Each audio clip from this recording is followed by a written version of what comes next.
datang kembali di pembelajaran kimia bersama saya, James Huta Barat. Hari ini kita akan membahas tentang kadar zat ataupun konsentrasi larutan. Konsentrasi larutan ini sangat dibutuhkan dalam pembelajaran kimia, baik dari kelas 10, kelas 11, kelas 12 maupun nanti setelah kuliah ataupun menjadi ilmuwan kimia.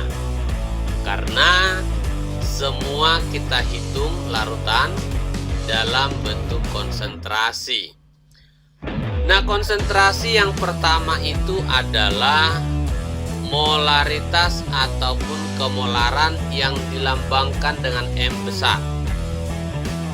Molaritas ataupun kemolaran yang dilambangkan dengan M besar itu adalah banyaknya jumlah mol zat terlarut dalam setiap 1 liter larutannya. Ingat, ini 1 liter larutan, artinya volumenya harus jumlah total zat terlarut dan zat pelarut. Nah, lalu kalau kita mau buat rumusnya, maka kita perhatikan bahwa mol itu adalah massa per mR, massa dalam gram, sehingga rumus molaritas adalah massa per mR dikali 1000 per volume jika volumenya kita ubah dalam mililiter. Kalau volumenya dalam liter, ya tetap aja di atas kita pakai 1 Junshu. Nah, Junshu atau contoh soal ya. Nah, misal seperti ini. Sebanyak 4 gram NaOH dilarutkan dalam air hingga volume larutan 250 ml. Ingat nih, volume larutan 250 ml, bukan volume air ya. Bedakan. Maka molaritas larutan tersebut adalah berapa? mR NaOH-nya diketahui sama dengan 40.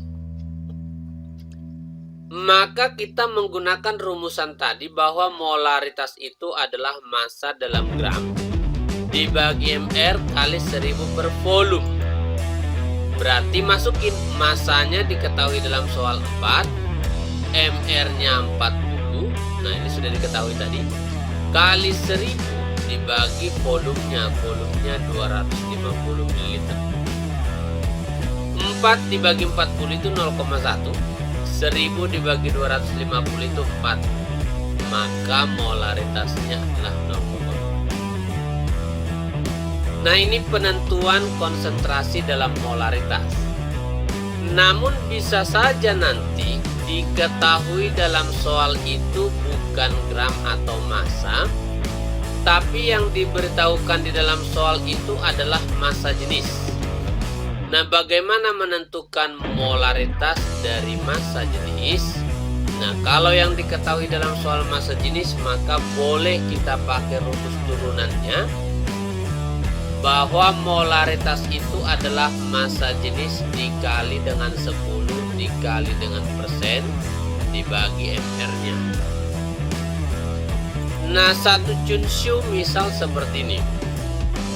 Konsentrasi molar larutan asam formiat HCOOH 4,6% massa, ARH-nya 1, C12O16 dengan massa jenis 1,01 gram per mililiter adalah berapa? Jadi yang ditanya adalah konsentrasi molar larutan ini adalah berapa? Karena yang diketahui massa jenisnya, yang ini tadi massa jenis dan persen, maka rumus yang kita pakai yang ini saja, rumus turunannya. Maka molaritas itu tadi sama dengan massa jenis atau rho kali 10 dibagi persen per mR. Tinggal masukin angkanya. Massa jenisnya 1,01 kali 10 kali persennya 4,6. Jadi yang kita gunakan angkanya aja, angka dari persennya. Jangan nanti dibagi lagi dengan 100, bukan. Besaran dari persennya aja kita gunakan, dibagi dengan 46. MR-nya 46. Dari mana kita temukan ini? dengan menjumlahkan AR-nya H tambah C, H tadi 1, tambah C 12, tambah 16, tambah 16, tambah 1 lagi. Berarti sama dengan 46.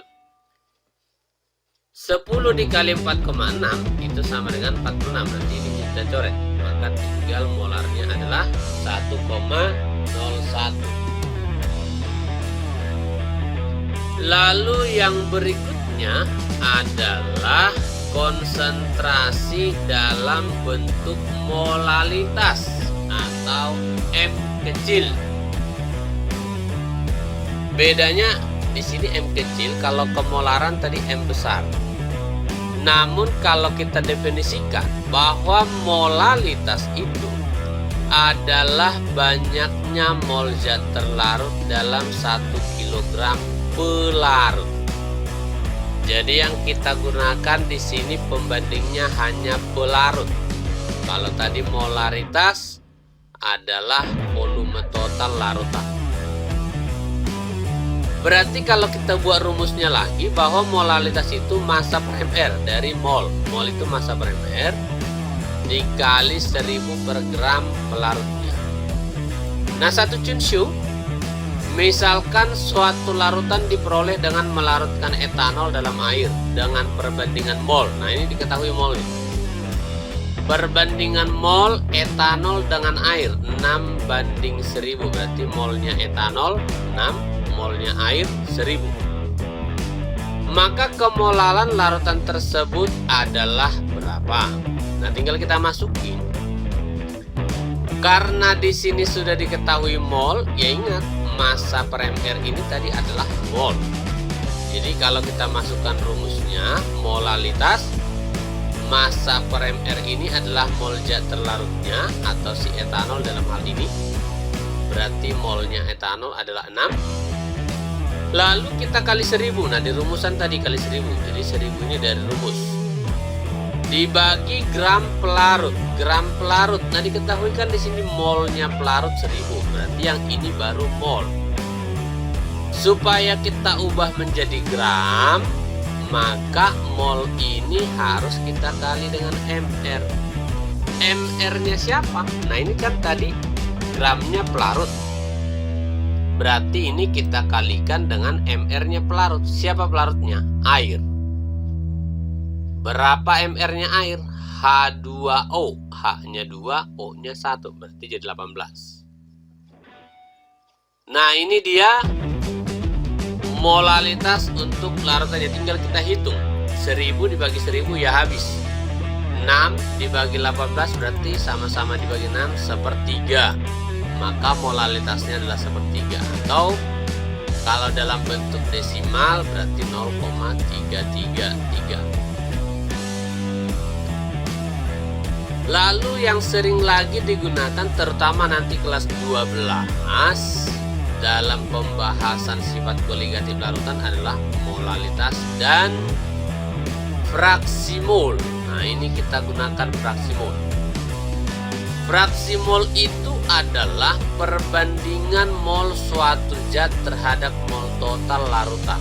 Misal XT berarti mol T per mol total. Ya, kalau misalnya XP ya berarti mol P per mol total. Ini dalam hal ini saya ambil T-nya itu adalah terlarut, P-nya adalah pelarut. Jadi kalau kita tuh jumlahkan semua fraksi molnya, fraksi mol terlarut tambah fraksi mol pelarut itu pasti sama dengan 1. Nah, satu cunshu sebanyak 4 gram NaOH dan 9 gram glukosa C6H12O6 dilarutkan dalam 90 gram air. Tentukanlah yang pertama fraksi mol NaOH, yang kedua fraksi mol glukosa, yang ketiga fraksi mol air. Nah, di sini sudah diketahui AR-nya masing-masing, tinggal kita hitung. Maka untuk si A yang ditanya adalah fraksi mol NaOH. Berarti molnya NaOH per mol total. Total itu siapa? Semuanya kita jumlahkan. NaOH, N-nya glukosa, dan N-nya air. Nah, kita hitung satu persatu. NaOH tadi diketahui 4 gram, berarti molnya adalah 4/40. Dibagi, ya NaOH 4/40.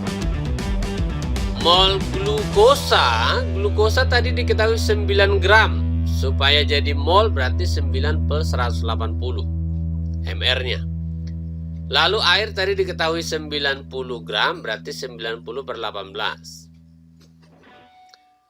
Nah, kalau kita hitung berarti yang ini 0,1, yang ini 0,1, yang ini 0,05 atau 1/20.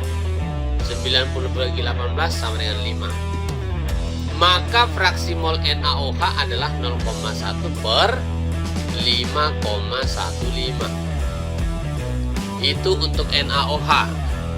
Lalu kalau ditanya fraksi mol glukosa, tinggal kita ganti yang ini menjadi glukosa. Berarti di atasnya glukosa, di bawah sama. Kenapa di bawah sama? Karena sama-sama total. Nah, misal nih,